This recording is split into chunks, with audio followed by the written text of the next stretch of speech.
ये उदाहरण मैंने दिया था, तो वो मेरा अपना अनुभव है।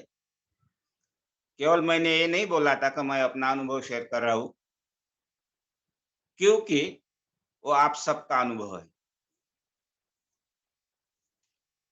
तो उस प्रवचन में ये भी बात हम ले सकते हैं, जिसे अपत्रव और री कहते हैं हम, ये भी बात उसमें अ, शामिल हो सकती है। तो हम आज अ, आज के प्रवचन की ओर हम चलते हैं। तो भगवान बुद्ध ने अपने सभी शिष्यों और मनुष्य के लिए एक नैतिक जीवन कैसा हो सकता है और इसके क्या लाभ हो सकते हैं, इसके लिए सबसे पहले सभी मानव, या वो गृहस्थ हो या गृह त्यागी हो, सबके लिए शील का महत्व बताया है। एक मनुष्य होने के नाते अपना जीवन बेहतर व सुंदर बनाने के लिए हर मनुष्य के जीवन में कुछ नैतिक तत्व की आवश्यकता होती है। अपना जीवन एक सौंदर्यशाली बनाने के लिए मनुष्य के जीवन में कुछ नैतिक आदर्श होना जरूरी है, और वो नैतिक मूल्य भगवान बुद्ध के धम्म में ही है, ऐसे बाबा साहब कहते हैं। ये मूल्य आपको और कहीं नहीं मिलेंगे। ये मूल्य केवल ही केवल भगवान बुद्ध के धम्म में ही मिलते हैं। भगवान बुद्ध ने सुख एवं समाधान पाने के लिए हर मनुष्य के केंद्र स्थान पर शील इस तत्व को रखा गया है। अगर हम पंचशील की बात करते हैं,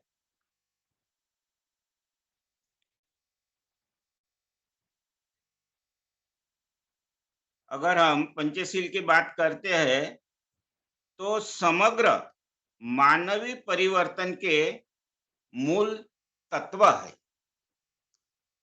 हमारी जो आज की जो क्षमता है, वो क्षमता के अनुसार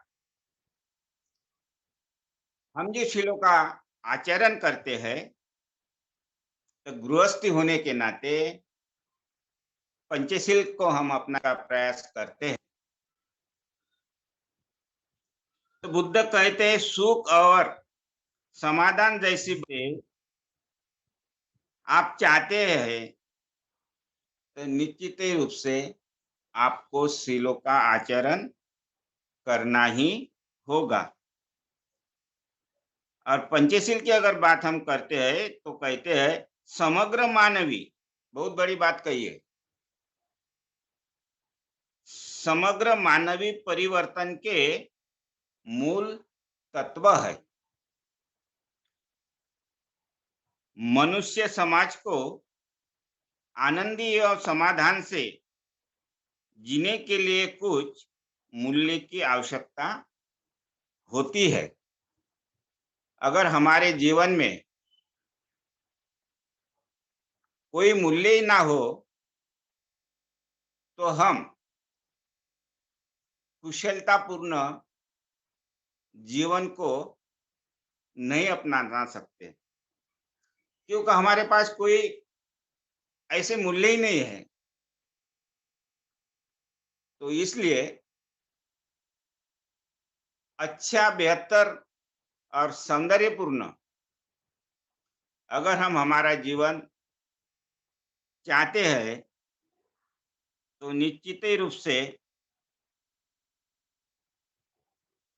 शिलाचरण के पर्याय कोई हमारे पास उपाय नहीं है। मनुष्य समाज को आनंद एवं समाधान से जीने के लिए कुछ मूल्य की तो आवश्यकता होती है, और वो मूल्य प्रतिदिन व्यवहार में तथा मनुष्य होने के नाते अपने कृति को इन मूल्य द्वारा मापदंड किया जा सकता है। सही मायने में आज हमने क्या बात की, कैसी की, हमारी कृति कैसी हुई, ये सभी बातें हम इन शिलों के माध्यम से हमारे जीवन को, हमारे आचरण को हम मापदंड कर सकते हैं। क्यों? कि हमारे पास कुछ नैतिक मूल्य है। हमारे जीवन में नैतिक मूल्य का हम आचरण करते हैं, इसी कारण से हम उसका मापदंड कर सकते हैं। भगवान बुद्ध द्वारा दी गई प्रमुख नैतिक शिक्षा है, और ही शिक्षा नैतिक आदर्श का नमूना है, जिसे हम पंचशील से शुरुआत करते हैं। तो ये पंचशील का ही तत्व क्या बताते हैं कि नैतिक आदर्श का नमूना है।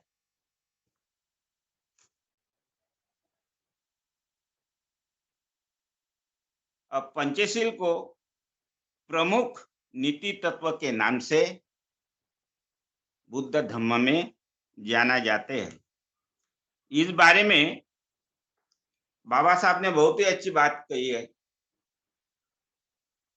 और बाबा साहब कहते हैं धम्म ये कोई ऐसी अद्भुत बात नहीं है। बाबा साहब कहते हैं कि धम्म ऐसी कोई अद्भुत बात नहीं है, यह अलौकिक ऐसी भी कोई बात नहीं है। उसका सीधा संबंध समाज के विकास व उसकी सुरक्षा से संबंधित है। और हम कहते भी है कि जो इंसान पंचशील का आचरण करता है, शीलों का आचरण करता है, तो उसकी रक्षा धम्म ही करता है। उसका शील ही उसकी रक्षा करती है। इसलिए बाबा साहब ने बहुत ही अच्छा यहाँ कहा है, उसका सीधा संबंध समाज के विकास व उसकी सुरक्षा से संबंधित है।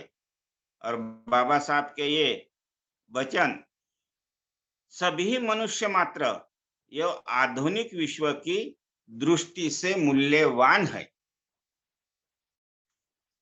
ये केवल सीमित लोगों के लिए मूल्यवान है ऐसी कोई बात नहीं है। बात तो यह है कि सभी मनुष्य मात्र यह आधुनिक विश्व के दृष्टि से ही बात मूल्यवान है, ऐसे बाबा साहब कहते हैं। भगवान बुद्ध ने पंचशील में सभी प्राणी मात्राओं की हिंसा न करने की शिक्षा दी है। सभी प्राणी मात्रा, छोटे मोटे जो भी है वो प्राणी हो या पाळीव हो, जो भी है वो सभी इस पृथ्वी तलाव पर जो भी प्राणी मात्रा है, सभी प्राणी मात्र की हिंसा न करने की बुद्ध ने हमें ये शिक्षा दी है। कहते हैं नैतिकता ही ऐसी बात है कि नैतिकता ही प्राणवायु समान है। अगर प्राणवायु कोई सजीव प्राणी को ना मिले तो जीवित रहना काफी मुश्किल है। उस तरह नैतिकता ही प्राणवायु समान है। इसके बिना आधुनिक विश्व के पास कोई भी उपाय नहीं है।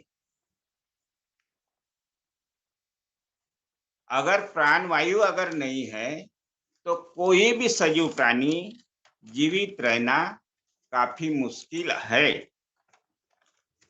और इसी कारण से इस विश्व के पास कोई ऐसे नहीं है कि एखादे प्रांत के पास या तो एखादा भारत देश के पास ऐसा नहीं कहा गया है। कहते हैं इस विश्व के बिना आधुनिक विश्व के पास कोई भी उपाय नहीं है। हिंसा के बारे में बुद्ध कहते हैं प्रत्येक मनुष्य का मन राग, द्वेष, लोभ और अज्ञान से भरा हुआ है और उसे ही अकुशल मनोअवस्था कहते हैं। और उसके माध्यम से ही अकुशल कर्म की अभिव्यक्ति हुई हम देखते हैं। और आगे बताते हैं कि एक आदमी अकुशलता, ये जो मनोअवस्था है, जो बाबा साहब ने बहुत अच्छा कहा, मन की मलिंदा, जो धम्म क्या है उस प्रकरण में। मलिंदा का मतलब जो अकुशल हमारी मनोअवस्था है, जो संस्कारित हमारी मनोअवस्था है, राग, लोभ, देश, ये जो अज्ञान जैसी बातें है, इस कारण से हमारे द्वारा अकुशल कर्म हम करते हैं।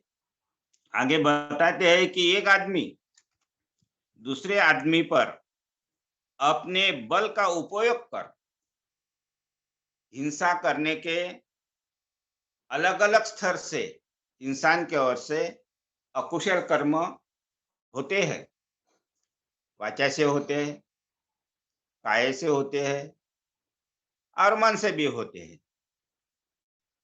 एक आदमी दूसरे आदमी पर अपने बल का उपयोग कर उसके इच्छा के विरुद्ध जाकर बुरे से बुरे करना, ये अकुशल मनोअवस्था है। बल के बारे में बहुत ही सारे बातों को सम्मिलित किया जा सकता है। यहाँ पे देखने वाली यह बात है कि लोग अपने बल का एक प्रकार से प्रदर्शन करते हैं। एक समाज दूसरे समाज पर अपने बल का उपयोग कर उसके मन के विरुद्ध में जाकर हिंसा करते हैं और हिंसों की कोई ऐसी सीमा नहीं है।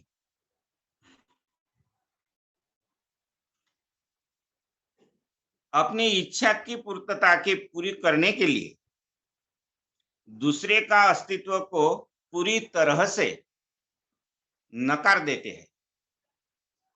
अपनी जो इच्छा है, आकांक्षा है, उसकी जो पूर्तता करने के लिए औरों का जो अस्तित्व है उसे नकार देते हैं। और ये हिंसा का ही रूप है।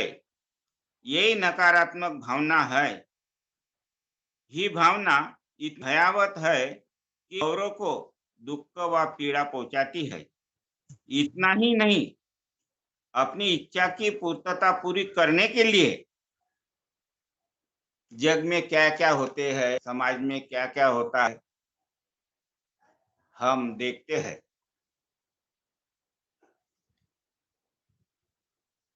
इतना ही नहीं तो हम ये भी कह सकते थे कि हम उसका एक प्रकार का पुरावा है, साक्षी है, हमारे सामने ऐसी कुछ बात समाज में घटती है। औरों के इच्छा के विरुद्ध जाकर उसके साथ बुरे से बुरे करना और अपनी इच्छा पूरी करने के लिए हमने ये भी बात देखी है कि अकुशल मनोवस्था का कोई अंत नहीं है। सबके भाई भाइयों को जान से मारते हुए हमने देखे हैं। बाप को भी अपने ही बेटे ने मारने की घटना हमने देखा है। यार दिन बीते दिन इस बात को हम देखते आ रहे हैं। बाप बेटे को मारता है, बेटा बाप को मारता है। मारने का मतलब पूरा जीवन ही उसका समाप्त कर लेते हैं।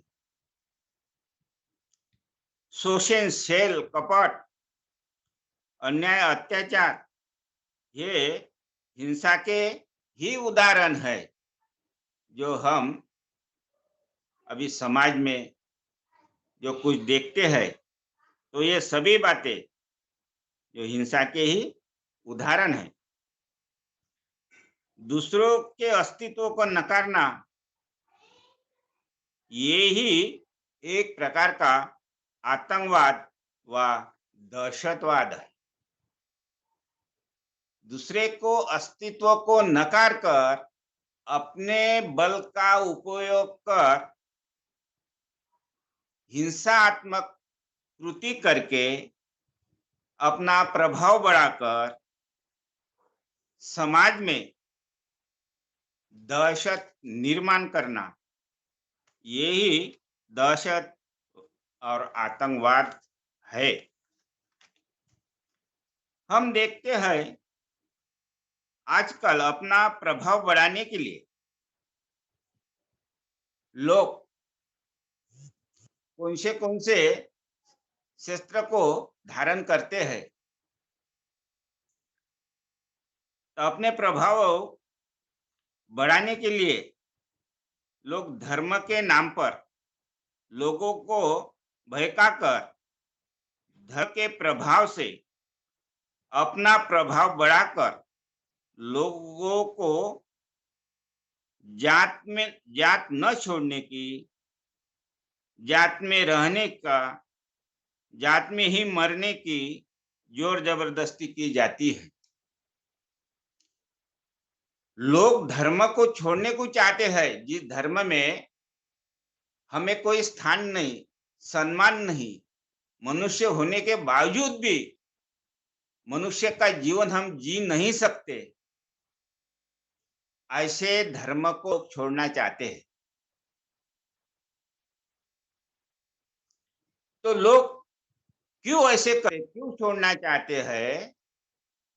तो उसने छोड़ना नहीं है करके उन लोगों पर अपना बल का उपयोग कर उसके मन के विरुद्ध जाकर वो बुरे से बुरे बर्ताव कर रहे हैं, हिंसात्मक कृति कर रहे हैं।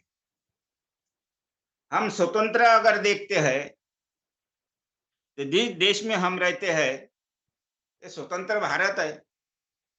हम कहते हैं कि हम स्वतंत्र निर्णय ले सकते हैं, लेकिन जब लोग स्वतंत्र निर्णय लेने जाते हैं तो उन्हें उनका अधिकार भी छीन लिया जाता है। तो क्या हम इसको आतंकवाद नहीं कहेंगे? दूसरे के अधिकार को तुम छीन कैसे ले सकते हैं? दूसरे के मन के विरुद्ध जाकर क्या उसकी हिंसा नहीं कर रहे हो?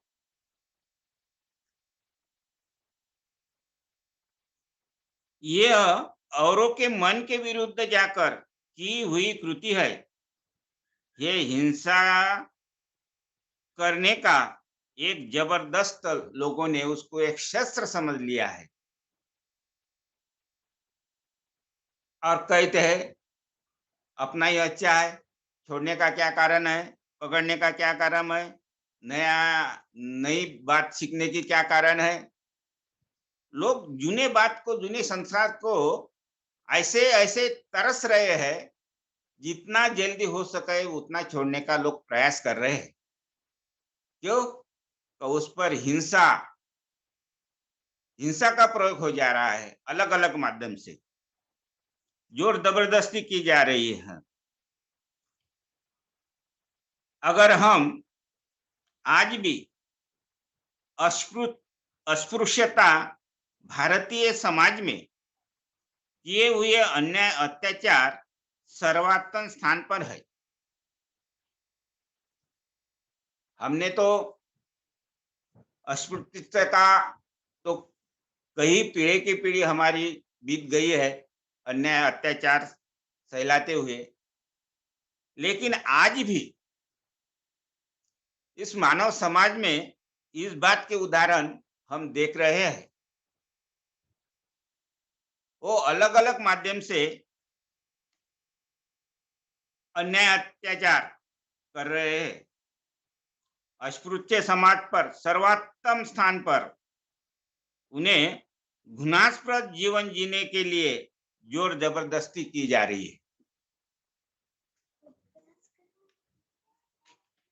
हम यहाँ यह देख सकते हैं कि बदला लेने की कुर्ता कैसी काम करती है।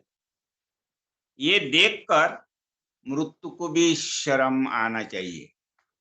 इतनी भयावह बातें दिन बेते दिन हम देख रहे हैं। ये तो इतनी बात हम देख रहे हैं कि जहाँ ये बात कुछ परसेंट हमारे तलक पहुंची, ऐसे तो कई बातें है कि ये बात हमारे पास तक नहीं पहुंची है। ऐसी कई बातें दबाई जा रही है। इस वर्ण व्यवस्था से महिलाओं को कोई भी स्थान नहीं है। एक मनुष्य प्राणी ना समझते हुए केवल उपभोग वस्तु समझकर, एक दासी समझकर उसकी मानसिक व शारीरिक छेल की जा रही है। जो वर्षे से हम झेल रहे हैं इस बात को। आज भारत स्वतंत्र होकर इतने दिन हो गए हैं, फिर भी स्वतंत्र भारत में हम स्वतंत्र आदमी होने के बावजूद भी इस बात को हम अनुभव कर रहे हैं, देख रहे हैं। महिला का स्थान पहले से ही नीचे था और आज भी उतना उसको दर्जा देने में असहमत लोग हैं। महिलाओं पर बलात्कार जैसी घटना एक प्रमुख कारण है। हम देख रहे हैं, यहाँ तक हमें हिंसा की कुछ ठोस बात और दमदार उदाहरण हमने देखे हैं और उस उदाहरण पे हम यहाँ पर महिलाओं पर बलात्कार जैसी घटना दिन बीते दिन हम देख रहे हैं। उनका ना अस्तित्व, ना उसे स्वतंत्रता, ना उसे समता, ना वहां पर मैत्री। ये बात न होने के कारण इस हिंसा लोग दिन बीते दिन कर रहे हैं। इस कट्टर मनोवस्था के ऊपर उठने के लिए कुछ विधायक भी हमारे पास है और जब तक हम इस विधायक बातों को आचरण में नहीं लाएंगे, तब तक हमारी मनोवस्था वही चलते रहेंगी जो चलते आ रहे हैं। और इसीलिए कुछ विधायक बात भी हमारे पास जो है उसको अपनाना जरूरी है। जैसे पहले शील में हम कहते हैं, विधायक शीलों में, मैत्रीपूर्ण कर्म करके मैं अपने शरीर को शुद्ध करता हूं। अगर हम हमारे शरीर को शुद्ध करते हैं तो हमारा मन शुद्ध होता है, हमारी भावना भी शुद्ध होती है, तो हमारी काया भी चोरी करने नहीं जाएंगी, वाचा भी ठीक से रहेंगी और मन भी कुशलता से भरा हुआ रहेगा। एक सही मनुष्य बनने के लिए ये विधायकशील असरदार नैतिक तत्व है जो हर इंसान को बदलाने में सहकार्य करते हैं।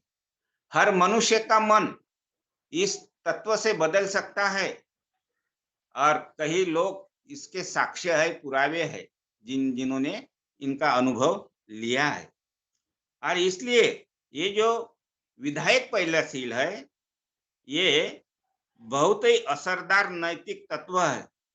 इस विश्व के सभी प्राणियों के प्रति उसकी सुखार्थ, हितार्थ और कल्याण की भावना मायने में हम हमारे मन में, ये जो विधायक भावना है, हमारे मन में निर्माण करके आंतरिक समाधान को हम पा सकते हैं। जो हमें आंतरिक समाधान नहीं है, जिस समाधान के लिए कोई किधर जा रहा, कोई किधर जा रहा है, और कोई ऐसा समाधान, कोई ऐसी चीज है मार्केटिंग में गया और लाकर दिया, ये ले भाई। समाधान पाने के लिए हर आदमी को कृति करना पड़ता। बगैर कृति के बगैर समाधान नहीं पा सकते।